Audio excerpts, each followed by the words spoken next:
الحمدللہ وکفا وسلام علی عبادہ الذین اصطفیٰ اما بعد فاعوذ باللہ من الشیطان الرجیم بسم اللہ الرحمن الرحیم یا ایہا الذین آمنوا اذا نودی للصلاة من یوم الجمعہ فاسعوا الى ذکر اللہ وذروا البیع سبحان ربک رب العزت عما یصفون وسلام علی المرسلین والحمد للہ رب العالمین اللہم صلی علی سیدنا محمد وعلی آل سیدنا محمد وبارک وسلم اللہم صلی علی سیدنا محمد وعلی آل سیدنا محمد وبارک وسلم اللہم صلی علی سیدنا محمد وعلی آل سیدنا محمد وبارک وسلم۔ گزشتہ مجلس میں بات ذکر کی تھی کہ جو کوئی شخص بھی رمضان المبارک کی عبادت کرتا ہے وہ یہ بات جان لے کہ رمضان المبارک ختم ہو چکا، اور جو کوئی شخص رمضان المبارک کی نہیں بلکہ اللہ رب العزت کی عبادت کرتا ہے وہ جان لے یہ بات کہ اللہ رب العزت کی ذات جیسے رمضان المبارک میں باقی تھی اللہ کی ذات آج بھی باقی ہے، اللہ کی ذات ہمیشہ ہمیشہ باقی رہے گی۔ اس ذات کی جتنی رحمتیں اور برکتیں، جتنے اس کے خزانے رمضان المبارک کے اندر تھے آج بھی وہی خزانے ہیں، لہٰذا جو اللہ کی عبادت کرنے والا ہوگا وہ رمضان المبارک کے جانے سے اس کی عبادات میں کوئی فرق نہیں پڑے گا۔ لہٰذا مومن کے لیے اس بات کی نشاندہی ہے کہ رمضان المبارک تمہارے اگلے آنے والے پورے سال کو ترتیب دینے کے لیے آیا ہے کہ تم اگلے پورے سال پچھلے سال کے مقابلے میں بہتر گزار سکو۔ جو عبادات رمضان المبارک میں شروع کر دیں اب ان عبادات کو مرتے دم تک کرنا ہے۔ جن گناہوں سے رمضان المبارک میں جان چھوٹ گئی اب ان گناہوں سے مرتے دم تک اپنی جان چھڑانی ہے۔ یہ ایک رمضان کی عبادت نہیں ہے۔ رمضان کا پروردگار کوئی اور ہو اور غیر رمضان کا پروردگار کوئی اور ہو تو بات سمجھ میں آتی ہے۔ جب پروردگار وہی ہے، اس کے خزانے وہی ہیں، اس کی ذات وہی ہے، اس کی رحمتیں اسی طریقے سے ہیں، تو انسان کو رمضان المبارک سے ایک سبق حاصل کرنا چاہیے اور اس کے مطابق اپنی آگے آنے والی زندگی کو سیدھا کرنا چاہیے۔ 4 اعمال کا ذکر ہوا تھا کہ جب انسان رمضان المبارک کے بعد اپنی نیکیوں کو باقی محفوظ رکھنا چاہتا ہے، جو کوئی شخص یہ چاہتا ہے کہ رمضان المبارک میں کی گئی عبادات، رمضان المبارک میں حاصل ہونے والی کیفیات، رمضان المبارک میں حاصل ہونے والی ترقیوں کو میں محفوظ کر لوں، سارا سال اس سے فائدہ حاصل کر سکوں، تو 4 اعمال کا ذکر کیا تھا کہ ان 4 اعمال کو کرنے سے اللہ رب العزت رمضان المبارک کی نیکیوں کے اثرات کو ساری زندگی انسان کی جاری و ساری فرما دیتے ہیں۔ 4 کے بعد 5واں اہم کام جس سے رمضان المبارک کے اندر جو انسان کی بیٹری چارج ہوئی ہے وہ بیٹری سارا سال چارج رہتی ہے۔ پہلے تو ان 4 کاموں کا تذکرہ ہو جائے۔ سب سے پہلی بات گناہوں سے بچنا، دوسری بات اللہ کی یاد کے اندر زندگی گزارنا، ذکر کے اوپر مداومت کرنا، تیسری بات قرآن کریم کے ساتھ تعلق قائم کرنا، دوسری بات قرآن کریم کے ساتھ تعلق قائم کرنا، تیسری بات شوال کے روزوں کا رکھنا، کثرت کے ساتھ روزوں کا رکھنا، اور چوتھی بات نیک لوگوں کی صحبت کا اختیار کرنا۔ یہ 4 باتیں تھیں جو گزشتہ مجلس میں ذکر کی، اور اس میں ایک اور 5ویں بات کہ جس کو اختیار کرنے سے انسان رمضان المبارک کی کیفیات کو محفوظ ہے وہ ہے جمعۃ المبارک کا اہتمام کرنا۔ آج بدقسمتی یہ ہے کہ جمعہ تو ہم پڑھتے ہیں لیکن جمعۃ المبارک کا، جمعے کے اس دن کا اہتمام جس انداز میں ہونا چاہیے وہ اہتمام ہماری زندگیوں سے ختم ہو چکا ہے۔ انگریز بھی یہ بات جانتا تھا،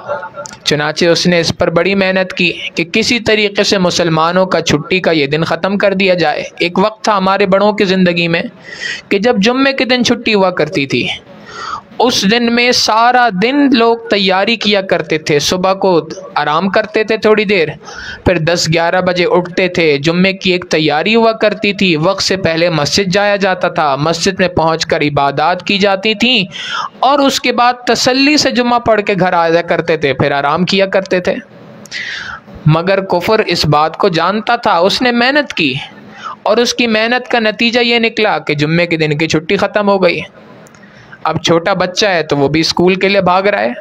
جوان ہے یونیورسٹی کالج کے لیے بھاگ رہا ہے، اس سے بڑا ہے ملازمت کے لیے، جاب کے لیے، بزنس کے لیے اپنے بھاگ رہا ہے، اور نتیجہ کیا نکلتا ہے کہ بس وہ خطبے سے چند منٹ پہلے اپنے آفس سے، اپنی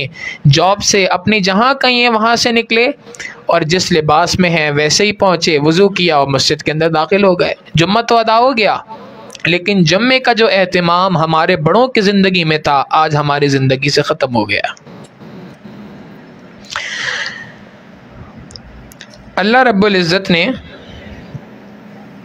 اس جمعے کے دن کو سید الایام فرمایا۔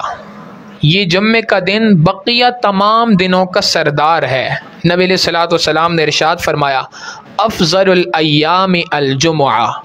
تمام دنوں کے اندر سب سے زیادہ فضیلت والا دن یہ جمعے کا دن ہے۔ چنانچہ اس دن تاریخ کے بہت اہم واقعات رونما ہوئے۔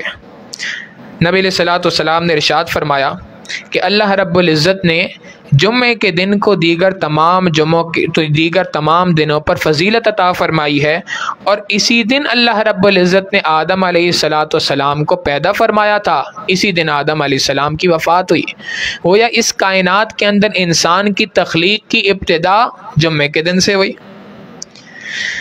پھر نبی علیہ الصلوۃ والسلام نے ارشاد فرمایا، آدم علیہ الصلوۃ والسلام جنت کے اندر جمعے کے دن اتارے گئے، اور پھر آدم علیہ الصلوۃ والسلام کو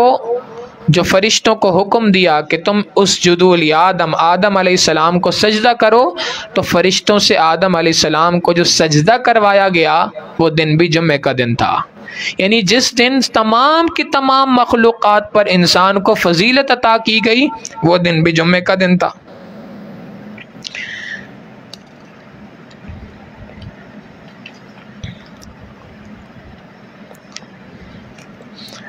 پھر اسی طرح اللہ رب العزت نے آدم علیہ الصلوۃ والسلام کو جمعے کے دن زمین پر اتارا، اور پھر انہوں نے جو اللہ رب العزت سے دعا مانگی تھی، توبہ کی تھی اپنی غلطی پر، کوتاہی پر، اللہ رب العزت سے توبہ بھی انہوں نے جمعے کے دن فرمائی تھی، اور اللہ رب العزت نے اس توبہ کو بھی جمعے کے دن ہی قبول فرمایا تھا۔ حضرت ادریس علیہ الصلوۃ والسلام کو آسمانوں پہ اٹھایا گیا، جس دن اٹھایا گیا وہ بھی جمعے کا دن تھا۔ نوح علیہ الصلوۃ والسلام کی کشتی کو اللہ رب العزت نے طوفان نوح سے جو بچایا، جس دن یہ کشتی کنارے لگی وہ دن بھی جمعے کا دن تھا۔ ابراہیم علیہ الصلوۃ والسلام کی ولادت بھی جمعے کے دن ہوئی۔ ابراہیم علیہ الصلوۃ والسلام کو نمرود کی آگ سے نکالا جس دن کیا وہ دن بھی جمعے کا دن تھا۔ جس دن ابراہیم علیہ الصلوۃ والسلام نے بیت اللہ شریف کی تعمیر کی ابتدا کی وہ دن بھی جمعے کا دن تھا۔ جس دن اللہ رب العزت نے ابراہیم علیہ الصلوۃ والسلام کو اپنے خلیل ہونے کا، اپنا گہرا دوست ہونے کا سرٹیفکیٹ عطا فرمایا کہ ابراہیم خلیل اللہ، ابراہیم تو اللہ کا گہرا دوست ہے، یہ خلیل کا سرٹیفکیٹ عطا کرنے والا دن بھی جمعے کا دن تھا۔ اسماعیل علیہ الصلوۃ والسلام کو جو اللہ کے راستے میں قربانی کرنے کی کوشش کی گئی، قربانی پیش کی گئی، تو وہ دن بھی جمعے کا دن تھا۔ یوسف علیہ الصلوۃ والسلام کو کنویں سے نکالا گیا، تو جس دن کنویں سے نکالا گیا وہ دن بھی جمعے کا دن تھا۔ حضرت یعقوب علیہ الصلوۃ والسلام یوسف علیہ السلام کے والد ہیں، یوسف علیہ الصلوۃ والسلام کی جدائی کے اندر بہت زیادہ غم زدہ تھے، حتیٰ یہاں تک کہ ان کی آنکھیں سفید ہو گئیں۔ قرآن کریم کے اندر آیت ہے کہ یہاں تک کہ ان کی آنکھ وَبِيَضَّتْ عَيْنَاهُ مِنَ الْحُزْنِ، کہ غم کی وجہ سے، یوسف علیہ الصلوۃ والسلام کی جدائی کی وجہ سے ان کی آنکھوں کی بینائی چلی گئی۔ جب اللہ رب العزت نے ان کو یوسف علیہ السلام سے ملوایا تو اس ملوانے سے پہلے ان کو بینائی عطا فرمائی. یہ جو بینائی کی نعمت واپس لوٹی ہے یہ بھی جمعے کا دن تھا. اور اسی دن اللہ رب العزت نے یوسف علیہ السلام کی دعا کو قبول فرمایا تھا. انہوں نے یہ دعا مانگی تھی کہ اے اللہ قال رب السجن احب الی مما یدعوننی الیہ، اے اللہ یہ جو زلیخا مجھے گناہ کی طرف دعوت دے رہی ہے، اب میرے پاس دو آپشن ہیں، یا تو میں جیل جانے کو پسند کر لوں یا اس کے ساتھ برائی کے اندر لگ جاؤں. اے اللہ میرے لیے جیل کا جانا زیادہ محبوب ہے بنسبت اس کے کہ میں اس عورت کے ساتھ برائی میں لگوں. اے اللہ مجھے اس عورت کی برائی سے بچا لیجئے، جیل میں بھجوا دیجئے. تو برائی سے بچانے کے لیے جس دن جیل بھیجا گیا وہ دن بھی جمعے کا دن، اور جس دن اللہ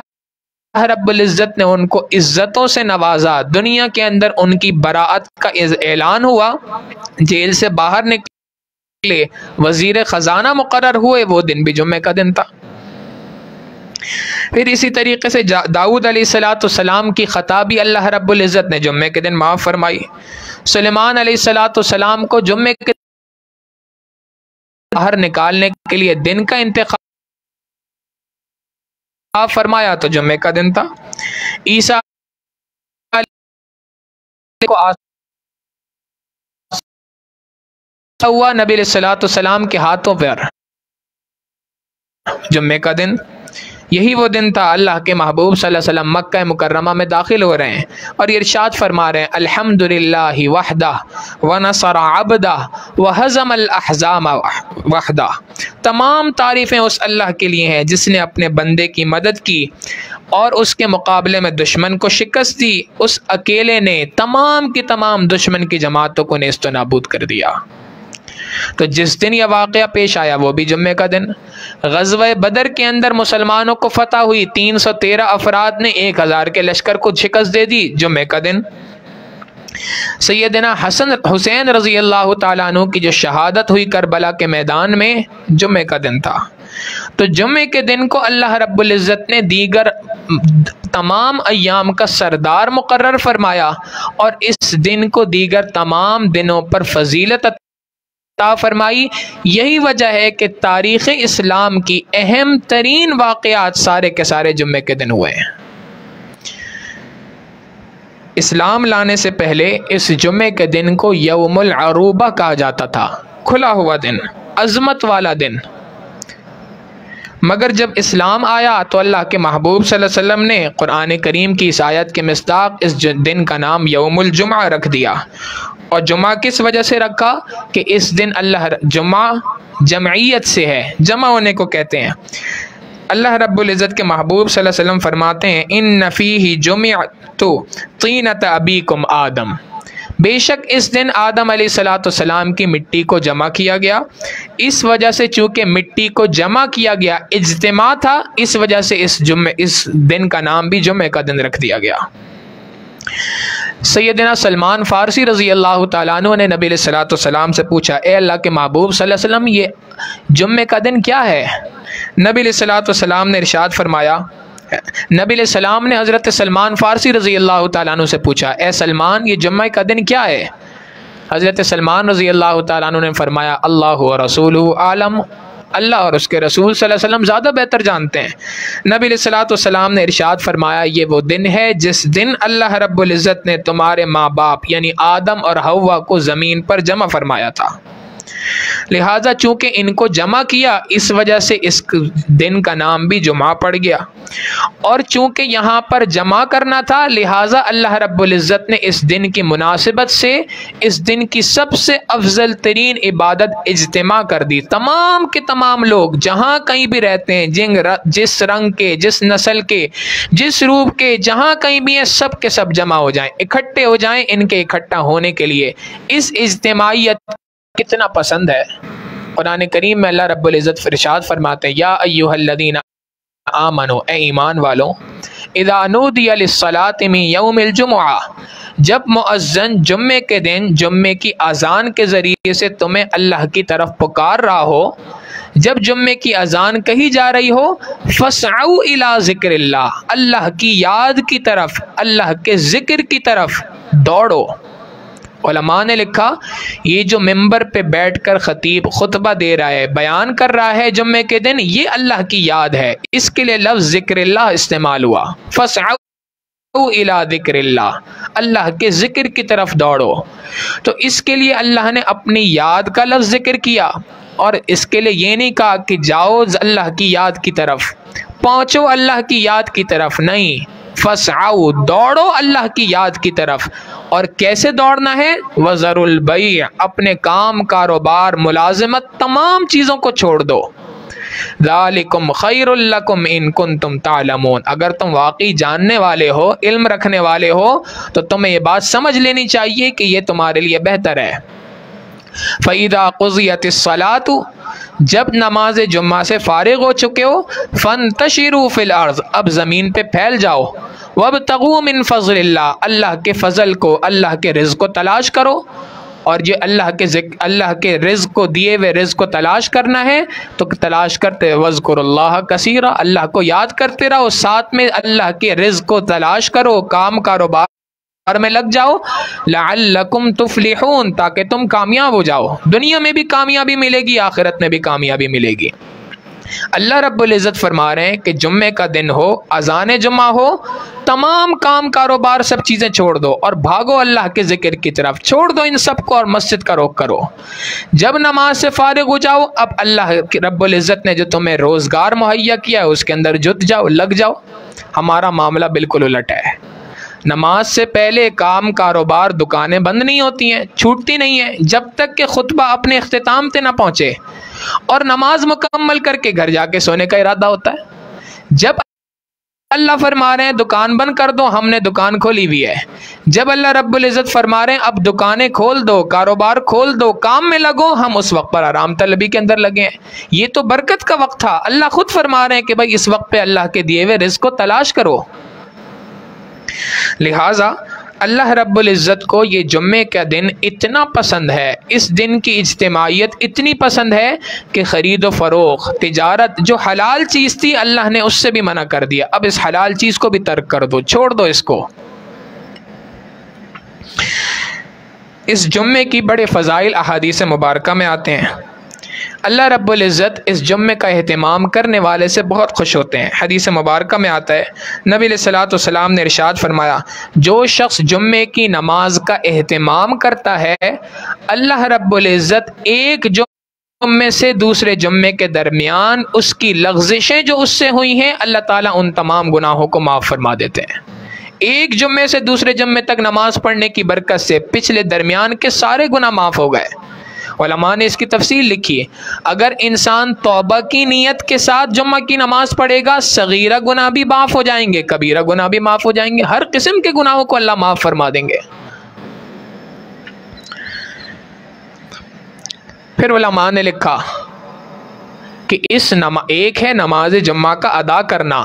اور ایک ہے نماز جمعہ کا اہتمام کرنا۔ اہتمام کس کو کہتے ہیں؟ علماء نے لکھا کہ جو اللہ کے محبوب صلی اللہ علیہ وسلم سے سنت نماز، زیر ناف بالوں کا صاف کرنا،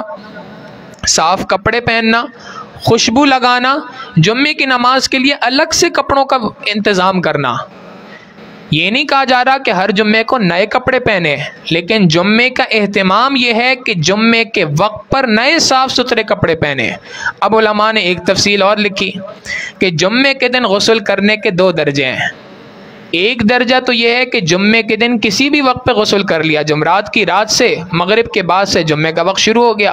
اب کسی بھی وقت پہ غسل کر لے گا تو ایک درجہ، ایک فضیلت حاصل ہو جائے گی جمعے کے دن غسل کرنے کی۔ لیکن افضل ترین عمل یہ ہے کہ جمعے کے دن جمعے کی نماز کے لیے غسل کیا جائے، یہ افضل ترین، اس کے اندر دوہرا اجر ہے، 2 سنتوں پہ عمل ہو رہا ہے، ایک جمعے کے دن غسل کرنا، ایک نماز جمعہ کے لیے غسل کرنا۔ لہٰذا یہ اہتمام کے اندر آتا ہے۔ اور اس کے بعد اس اہتمام کے اندر ایک اور بات یہ ہے کہ وقت سے پہلے مسجد کے اندر جا کر داخل ہونا، مسجد کے اندر پہلے سے جانا۔ نبی علیہ الصلوۃ والسلام نے ارشاد فرمایا، جمعے کے دن اللہ رب العزت نے ایک وقت وہ رکھا ہے جس کو قبولیت دعا کا لمحہ کہا جاتا ہے، اس وقت پر جو دعا مانگی جائے اللہ رب العزت اس دعا کو قبول فرماتے ہیں۔ اب اللہ رب العزت نے اس گھڑی کو رکھا نہیں، بیان نہیں فرمایا کہ وہ گھڑی کون سی ہے، بلکہ اس بات کو خفیہ رکھا۔ خفیہ کیوں رکھا؟ میرے بندے نماز جمعہ کی کوشش کریں، جمعے کا اہتمام کریں، دوڑیں اللہ کی جانب، اس کے اندر تلاش کریں۔ جیسے لیلۃ القدر کی رات ہے، ایک رات متعین نہیں فرمائی کہ فلاں رات لیلۃ القدر کی ہے، بلکہ بتا دیا آخری عشرے کے اندر ہے، ڈھونڈو اس میں، ہر رات عبادت کرو، 10 راتوں میں عبادت کرنے کا ثواب ملے گا۔ بعین ہی اسی طریقے سے جمعے کا دن ہے کہ اس دن کے اندر عبادت کرو، اور اس عبادت کے درمیان ڈھونڈو اس رات کو، اس وقت کو، اس لمحے کو جس وقت پر اللہ رب العزت اس دعا کو قبول فرماتے ہیں۔ تاہم علماء نے چند مواقع لکھے ہیں کہ ان میں سے کوئی ایک وقت ہے جس وقت پر اللہ رب العزت دعا کو قبول فرماتے ہیں۔ ایک وقت لکھا کہ 2 خطبوں کے درمیان جب ممبر پہ امام بیٹھتا ہے، پہلا خطبہ دے دیا، خطبہ دے کر جب بیٹھا ہے، اور یہ جو درمیان کا چھوٹا سا وقفہ ہے، یہ وقفہ قبولیت دعا کا وقت ہے۔ جو دعا مانگی جائے اس وقت پہ اللہ رب العزت قبول فرماتے ہیں۔ بہتر یہی ہے کہ انسان ہاتھ اٹھا کر دعا نہ مانگے، لیکن دل ہی دل کے اندر اپنی زبان سے اس وقت پہ جو دعا مانگے گا، اس مختصر وقت میں اللہ رب العزت اس دعا کو قبول فرمائیں گے۔ حضرت فاطمہ الزہرا رضی اللہ تعالیٰ عنہ ایک اور تشریف فرماتی ہیں، وہ فرماتی ہیں جمعے کے دن عصر اور مغرب کے درمیان میں وہ 1 ساعت ہوا کرتی ہے۔ وہ وقت جس وقت پر اللہ رب العزت نے دعا کو قبول کرنا ہے، قبولیت دعا کا جو لمحہ ہے وہ جمعے کے دن عصر سے مغرب کے درمیان کے وقت ہے۔ لہٰذا جمعے کے دن عصر کی نماز کے بعد انسان کو اہتمام کے ساتھ مصلی پہ بیٹھنا چاہیے، اور مغرب تک بیٹھا رہے، افضل عمل یہی ہے۔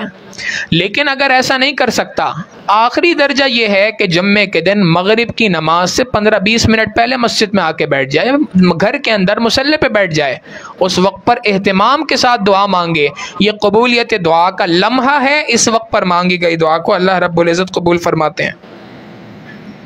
چنانچہ حضرت فاطمہ رضی اللہ تعالیٰ عنہ کے بارے میں آتا ہے کہ انہوں نے باقاعدہ ایک خاتون کو اس کام کے لیے مقرر فرمایا تھا، ایک خادمہ تھیں، ان کی اس کا کام ہی یہی تھا کہ وہ جمعے کے دن ان کو خبردار کیا کرتی تھیں کہ بھائی اب مغرب میں مثال کے طور پہ 20 منٹ رہ گئے، 25 منٹ رہ گئے، غروب آفتاب قریب ہے، آپ کو جو دعا مانگنی ہے، عبادت کرنی ہے، عبادت کر لیجئے۔ ایک بندے کو باقاعدہ مقرر کر رکھا تھا اسی کام کے لیے کہ تم مجھے یاد دلانا، وہ قبولیت دعا کے وقت میں عبادت کرنی ہے۔ بہرحال اس وقت کے یہ کون سا وقت ہے جس وقت پر اللہ رب العزت نے جمعے کے دن عبادت کو، دعا کو قبول فرمانا ہے؟ علماء نے اس پر 40 اقوال لکھے ہیں، 40 مختلف قول ہیں، فلاں وقت دعا کا ہے، فلاں وقت قبولیت دعا کا ہے، فلاں وقت قبولیت دعا کا ہے۔ مگر آسان سی بات ان سب کے اندر یہ ہے کہ انسان جمعے کا اہتمام کرے، وقت سے پہلے جائے، اس وقت پہ بھی دعا مانگے، 2 خطبوں کے درمیان بھی مانگے، نماز جمعہ سے فارغ ہو تھوڑی دیر اس وقت پہ بھی دعا مانگے، اور عصر کے بعد مغرب سے کچھ وقت پہلے اس وقت پہ بھی دعا مانگے۔ ان 3-4 اوقات میں دعا مانگے، یقیناً وہ دعا کی قبولیت کا لمحہ انہی کے درمیان کوئی ہے۔ سنن ابن ماجہ میں ہے، حضرت عبداللہ ابن سلام رضی اللہ تعالیٰ عنہ فرماتے ہیں کہ نبی علیہ الصلوۃ والسلام نے ارشاد فرمایا کہ تم میں سے کسی شخص پہ کیا حرج ہے، یعنی اس کے لیے کیا پریشانی ہے، اگر وہ اپنے لیے جمعے کے دن کوئی لباس خاص مقرر کر لے، یعنی اگر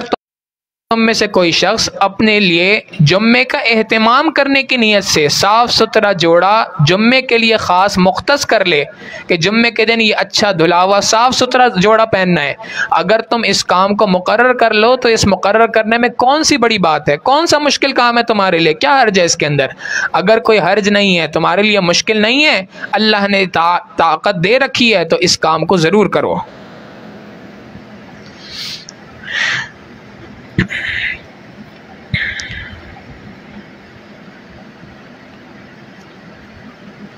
چنانچہ سلف صالحین نے یہ بات لکھی ہے کہ جو شخص نماز جمعہ کے بعد تجارت کے اندر، کاروبار کے اندر لگتا ہے، اللہ رب العزت اس کے لیے 70 برکتوں کو نازل فرماتے ہیں جمعے کے نماز کے بعد اپنے کام کاروبار کے اندر لگنے والے پر۔ حضرت ابو ہریرہ رضی اللہ تعالیٰ عنہ فرماتے ہیں نبی علیہ الصلوۃ والسلام نے ارشاد فرمایا جو کوئی شخص بھی جمعے کے دن جب جمعے کے دن آتا ہے تو اللہ رب العزت مسجد کے ہر دروازے پر فرشتوں کو مقرر فرماتے ہیں، وہ آنے والے افراد کے ناموں کو ایک رجسٹر کے اندر لکھنا شروع کرتے ہیں، فلاں بندہ آیا، فلاں آیا، ہم یوں کہہ سکتے ہیں اٹینڈنس لگ رہی ہوتی ہے، حاضری رجسٹر میں حاضری لگ رہی ہوتی ہے، فلاں آیا کہ نہیں آیا، اور وہ حاضری لگ رہی ہوتی ہے، نام لکھے جا رہے ہوتے ہیں، جو پہلے آیا اس کا نام پہلے لکھا جائے گا، اس کے لیے زیادہ ثواب، جو دوسرے نمبر پہ آیا اس کے لیے زیادہ ثواب، تیسرے نمبر پہ آیا اس کے لیے زیادہ ثواب۔ نبی علیہ الصلوۃ والسلام نے ایک اور حدیث مبارکہ میں ارشاد فرمایا، پہلے نمبر پہ جو شخص سب سے پہلے مسجد کے اندر آتا ہے، اللہ رب العزت اس کو ایک اونٹ ذبح کرنے کا ثواب عطا فرماتے ہیں، ایک اونٹ اللہ کے راستے میں صدقہ کرنے کا ثواب۔ دوسرے نمبر پہ آیا اس کے لیے ایک گائے صدقہ کرنے کا ثواب، تیسرے نمبر پہ آیا ایک بکری صدقہ کرنے کا ثواب، چوتھے نمبر پہ آیا ایک مرغی صدقہ کرنے کا ثواب، پانچویں نمبر پہ آیا ایک انڈا اللہ کے راستے میں صدقہ کرنے کا ثواب۔ یعنی یہ ثواب کی مقدار بتائی کہ تم جتنی دیر آتے جاؤ گے ثواب میں کمی ہوتی جائے گی، حتیٰ کہ نبی علیہ الصلوۃ والسلام نے ارشاد فرمایا کہ جب خطبہ دینے کے لیے امام ممبر پہ بیٹھتا ہے تو اس کے بیٹھتے ہی فرشتے اپنے رجسٹر کو بند کر لیا کرتے ہیں، اس کے بعد آنے والوں کے نام نہیں لکھے جاتے، نام اس سے پہلے آنے والوں کے لکھے جاتے ہیں۔ پھر اس جمعے کے اہتمام کے اندر ایک بات اور شامل، ابو ہریرہ رضی اللہ تعالیٰ عنہ فرماتے ہیں نبی علیہ الصلوۃ والسلام نے ارشاد فرمایا، جو کوئی شخص جمعے کے دن عصر کی نماز کے بعد اپنی جگہ سے اٹھنے سے پہلے 80 بار اس درود شریف کو پڑھے گا، اللہم صلی علی محمد النبی الامی وعلی آلہ وسلم تسلیما، جو کوئی شخص 80 بار اس درود شریف کو پڑھے گا، اللہ رب العزت اس کے 80 سال کے گناہوں کو معاف فرما دیں گے۔ عام طور پہ بندوں کی عمر 80 سال تک پہنچتی نہیں ہے، اللہ ماشاءاللہ، اللہ جس کو توفیق دے۔ تو گویا یوں کہا جائے تو غلط نہیں ہوگا کہ انسان اگر اس کا اہتمام کرے تو زندگی بھر کے گناہ انسان کے معاف ہو جاتے ہیں۔ کتنا چھوٹا سا عمل ہے، بمشکل کوئی 5 منٹ 7 منٹ لگتے ہیں، پہلی بار بندہ پڑھے شاید 10-12 منٹ لگ جائیں، اور اس پڑھنے کے اوپر اللہ کی جانب سے انعام کیا ہے؟ ساری زندگی کے گناہ بندے کے معاف ہو رہے ہیں۔ نبی علیہ الصلوۃ والسلام نے اس جمعے کے بارے میں ایک اور بات ارشاد فرمائی، ان من افضل یومکم یوم الجمعۃ فیہ خلق آدم وفیہ قبض وفیہ نفخۃ وفیہ صاعقۃ۔ اللہ رب العزت نے بے شک اس جمعے کے دن ہی کو افضل ترین دن بنایا، اس کے اندر آدم علیہ السلام کو پیدا فرمایا، اسی دن ان کی روح کو قبض فرمایا، اسی دن اللہ رب العزت سور کو پھونکنے کا حکم دیں گے، اور اسی دن جو ہے وہ قیامت ہوگی۔ فَأَكْثِرُوا عَلَيَّ مِنَ الصَّلَاةِ، لہٰذا جمعے کے دن کثرت کے ساتھ مجھ پر درود پڑھا کرو۔ تو جمعے کے دن کثرت کے ساتھ نبی علیہ الصلوۃ والسلام پہ درود پڑھنا، درود کا بھیجنا، یہ بھی جمعے کے اہتمام میں سے ایک عمل ہے۔ لہٰذا سلف صالحین کا معمول رہا ہے، وہ نماز جمعہ کے لیے وقت سے پہلے آیا کرتے تھے، اور وقت سے پہلے آنے کے بعد تحیۃ المسجد پڑھتے تھے، اللہ موقع دیتا تھا صلاۃ التسبیح پڑھا کرتے تھے، اور اس کے بعد بیان اور کے درمیان جتنا وقت ہوا کرتا تھا اس وقت کے اندر بیٹھ کر کثرت سے نبی علیہ الصلوۃ والسلام پہ درود بھیجا کرتے تھے، کثرت سے درود شریف پڑھا کرتے تھے۔ نبی علیہ الصلوۃ والسلام نے ارشاد فرمایا، جمعے کا دن روشن اور پیشانی والا دن ہے، یعنی اس دن اللہ کی جانب سے رحمتوں کا ظہور ہوتا ہے، اور جمعے کی جو رات ہے جس کو شب جمعہ کہا جاتا ہے، جمعے کے دن سے پہلے والی رات، اللہ رب العزت کے محبوب صلی اللہ علیہ وسلم فرماتے ہیں یہ رات بڑی سفید اور چمکیلی رات ہے، یعنی اس رات کی برکت ہے۔ امام احمد ابن حنبل رحمۃ اللہ علیہ تو یہاں تک ارشاد فرمایا کرتے تھے کہ شب جمعہ کا مرتبہ اللہ رب العزت کے نزدیک لیلۃ القدر سے بھی زیادہ ہے، اگر انسان قدر کرنے والا ہو۔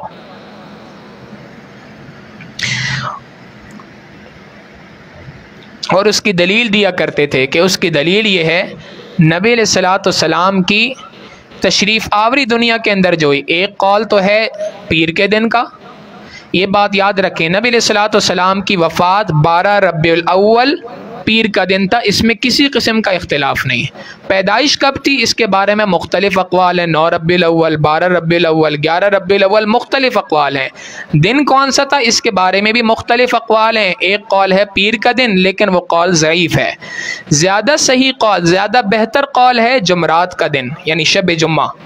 تو امام احمد بن حنبل رحمۃ اللہ علیہ فرماتے ہیں کہ شب جمعہ کو لیلۃ القدر پہ فضیلت اس لیے حاصل ہے کہ اللہ رب العزت نے نبی علیہ الصلوۃ والسلام جو اس پوری دنیا کے لیے سب سے زیادہ باعث خیر و برکت تھے، ان کی تشریف آوری کے لیے شب قدر کی رات کو نہیں چنا بلکہ شب جمعہ کو چنا ہے۔ لہٰذا شب جمعہ شب قدر سے فرماتے ہیں میرے نزدیک زیادہ افضل ہے۔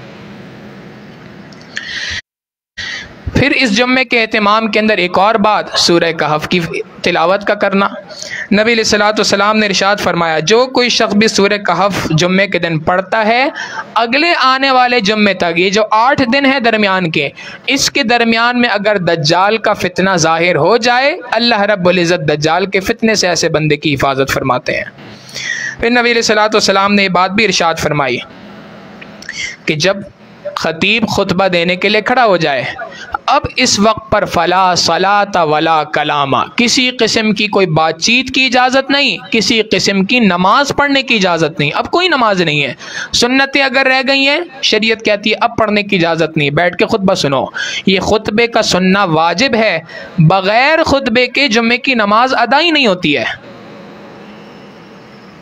بغیر خطبے کے جمعے کی نماز ادا نہیں ہوتی۔ اور علماء نے یہ لکھا کہ خطبہ جمعہ کے اندر آداب میں سے ایک ادب یہ ہے کہ خطبہ جمعہ کو خاموشی سے سنا جائے، حتیٰ کہ اگر کوئی شخص بات کر رہا ہو اور اس بات کرنے والے کو خاموش کرانا ہو تو شریعت نے کہا کہ آپ بول کے خاموش نہیں کرا سکتے کہ بھائی خاموش ہو جاؤ، نہیں، اس کو اشارے سے منع کیا جائے گا۔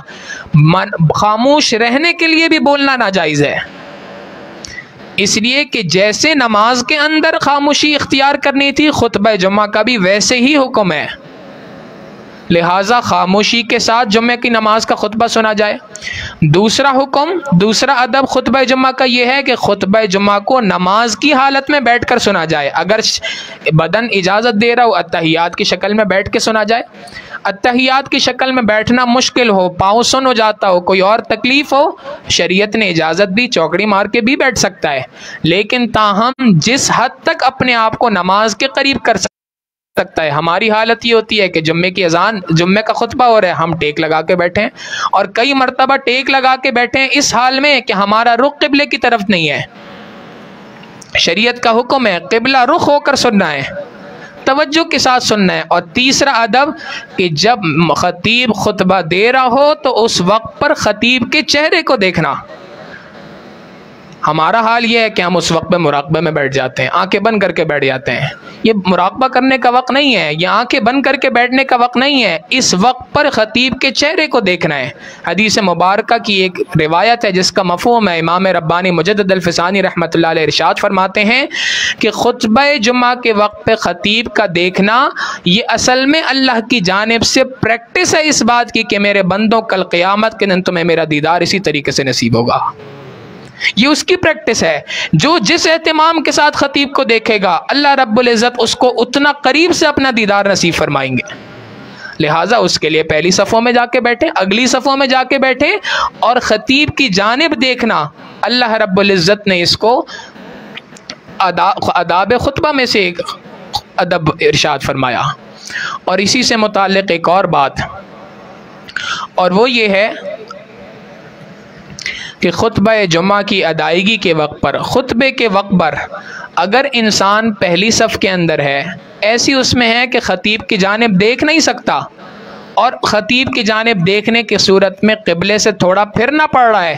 شریعت نے حکم دیا اگر تھوڑا پھرنا پڑ رہا ہے تو پھر سکتا ہے، لیکن خطیب کے چہرے کو دیکھنا ضروری ہے۔ علماء نے یہاں تک ایک بات لکھی کہ انسان کے آنکھوں کے ذریعے سے جو گناہ ہوتے ہیں، بدنگاہی ہے، بد نظری ہے، اس گناہ کے جو اثرات دل پہ پڑتے ہیں، خطیب کے چہرے کو خطبے کے وقت پہ دیکھنے سے اللہ رب العزت اس اثرات کو دل سے ختم فرما دیتے ہیں۔ کتنی بڑی نعمت ہے۔ لہٰذا اس جمعے کے دن کا اہتمام ہونا چاہیے۔ ہمارے حضرت فرماتے ہیں کہ ہم رشیا کے اسٹیٹ میں ایک مرتبہ کسی جگہ پہ گئے، تو وہاں پر جب ہم پہنچے تو وہاں پر جمعے کا دن تھا، صبح فجر کے وقت پہ ہم پہنچے، لمبا سفر کر کے پہنچے تھے۔ تو جب لمبا سفر کر کے وہاں پر پہنچے ہیں تو وہاں پر پہنچنے کے بعد ہمارے لیے انہوں نے قیام کا انتظام مسجد کے ساتھ یہ کمرے کے اندر کیا تھا۔ انہوں نے کہا حضرت آپ آرام کر لیں، تھوڑی دیر میں کے وقت پہ جمعے کی نماز کا بیان کرنا ہے آپ نے۔ ہم نے کہا ٹھیک ہے۔ فرماتے ہیں ہم مسجد کے اندر بیٹھے ہوئے تھے اور مسجد کے اندر اپنے کمرے میں تھے اور آرام کر رہے تھے۔ تقریباً کوئی 9:45 بجے کا وقت تھا، اس جگہ کا مقامی وقت۔ آنکھ کھلی میری تو قضاء حاجت کی ضرورت پیش آئی، تو میں اپنے کمرے سے باہر نکلا تو حیران ہو گیا، مسجد کھچا کھچ نمازیوں سے بھری ہے۔ اب ہم حیران ہو گئے کہ جی اتنا رش ہے۔ فرماتے میرے ذہن میں بات آئی کہ شاید انہوں نے بیان کے لیے کافی اشتہار چھاپے ہوں گے، کافی لوگوں کو دعوت دی ہوگی، اس وجہ سے اتنا رش ہے کہ جی پاکستان سے کوئی عالم آئے ہیں، کوئی شیخ آئے ہیں۔ فرماتے میں نے حیرانگی کے ساتھ وہاں پوچھا جی ابھی تو 10 بجے ہیں، پوری مسجد بھری ہے؟ تو وہ بتانے لگے کہ حضرت ہمارے ہاں علماء نے محنت کی ہے، لوگوں کو جمعے کی نماز کی ترغیب دی ہے، اور الحمدللہ ہر ہفتے ہمارے ہاں یہی معمول ہے، ہر جمعے کو لوگ فجر کے بعد سے اپنے یہاں پر آنے کی تیاری شروع کر دیتے ہیں۔ آپ 9:30 10 بجے مسجد کے اندر آئیں تو آپ کو مسجد کے ہال اور صحن میں جگہ نہیں ملے گی، آپ کو مسجد سے باہر کسی جگہ پہ صف میں بیٹھنا پڑے گا۔ بھئی آ کے کرتے کیا ہیں؟ حضرت آتے ہیں تسلی کے ساتھ صلاۃ التسبیح پڑھتے ہیں، صلاۃ التسبیح پڑھنے کے بعد سورہ کہف کی تلاوت کرتے ہیں، پھر سورہ کہف کی تلاوت کرنے کے بعد کچھ وقت دعا مانگتے ہیں، اور جو وقت بچ جاتا ہے کثرت کے ساتھ نبی علیہ السلام پہ درود بھیجتے ہیں۔ ساجد کے والد صاحب نے ایک مرتبہ یہ بات مجھے ارشاد فرمائی، چھوٹا تھا، نماز جمعہ کا اتنا زیادہ اہتمام نہیں تھا، لاؤبالی پن تھا، تو ایسی عادت تھی جیسے عام نوجوانوں کی ہوتی ہے کہ بس خود چونکہ گھر بھی مسجد کے ساتھ ہی ہے تو بس آخری وقت پہ اٹھے، جلدی سے بھاگ کر نہا دھو کے 2 رکعات شروع ہونے سے پہلے مسجد پہنچ گئے۔ تو ایک مرتبہ بٹھا کے ارشاد فرمایا کہ بیٹا ہمارے جو پردادا تھے ان کا یہ معمول تھا، ہمارے جو دادا تھے یعنی ساجد کے پردادا، فرمانے لگے ان کا معمول تھا کہ وہ عام دنوں کے اندر اٹھتے تھے تو تہجد کی نماز گھر پہ ادا کرتے تھے، جمعے کے دن ان کا معمول تھا کہ وہ تہجد کے وقت پر جمعے کی تیاری کر کے مسجد جایا کرتے تھے، مسجد میں تہجد پڑھتے تھے، پھر فجر پڑھتے تھے، فجر پڑھنے کے بعد وہیں پہ بیٹھے رہتے تھے جمعے کی ادائیگی تک۔ پھر فرمانے لگے اگلی نسل آئی، ہمارے والد صاحب یعنی ساجد کے دادا، فرمانے لگے انہوں نے معمول بنایا کہ وہ ان کا یہ معمول تھا کہ جمعے کے دن فجر کی نماز کے وقت پر تیاری کر کے چلے جایا کرتے تھے، اور جمعے کے دن فجر کی نماز سے پہلے جمعے کی تیاری ہو گئی، اب جمعے کی فجر کی نماز ادا کی، فجر کے بعد بیٹھے ہیں۔ وہ تہجد سے بیٹھتے تھے، یہ فجر سے بیٹھنا شروع کر دیا۔ فرمانے لگے میں کمزور آدمی ہوں، میرا معمول یہ ہوتا ہے کہ میں فجر میں تیاری نہیں کر پاتا تو 9-10 بجے کر لیتا ہوں، اور ہم نے دیکھا ان کا معمول ہے 9-10 بجے ان کی فجر کی نماز جمعے کی نماز کی تیاری شروع ہو جاتی ہے۔ فرمانے لگے میں کمزور ہوں تو میں اتنے بجے شروع کر دیتا ہوں۔ فرمانے لگے مجھے پتہ ہے آپ مجھ سے بھی کمزور ہیں، بس اتنی کام کر لیا کریں کہ جب 1 بجے 1:15 اذان ہوتی ہے اس سے پہلے جمعے کی تیاری کر لیا کریں۔ تو حقیقت یہی ہے کہ ہمارے بڑوں کی زندگی میں معمول تھا، وہ نماز جمعہ کا اس طریقے سے اہتمام کیا کرتے تھے۔ آج ہمارے لیے بھی اس بات کی ضرورت ہے کہ ہم جمعے کی نماز کا اہتمام کریں۔ آخری درجہ یہ ہے کہ انسان کم از کم خطبے سے پہلے بیان کے وقت پر، جو اردو کے اندر خطبہ ہوتا ہے جس کو بیان کہا جاتا ہے، اس بیان کے وقت پر کم از کم مسجد کے اندر پہنچے، اس وقت پر وہاں پہنچے، اور وہاں پر پہنچ کر خطیب جو بیان کر رہا ہے، خطبہ دے رہا ہے، جو بات کر رہا ہے اس کی بات کو توجہ کے ساتھ سنیں۔ کم از کم یہ ہفتے کی ایک ورکشاپ ہم لیں گے، اللہ رب العزت اس کی برکت سے ہماری روحانی بیٹری کو چارج فرمائیں گے۔ اللہ رب العزت سے دعا ہے کہ پروردگار عالم ہمیں نماز جمعہ کا اہتمام کرنے کی توفیق عطا فرمائے۔ وآخر دعوانا ان الحمد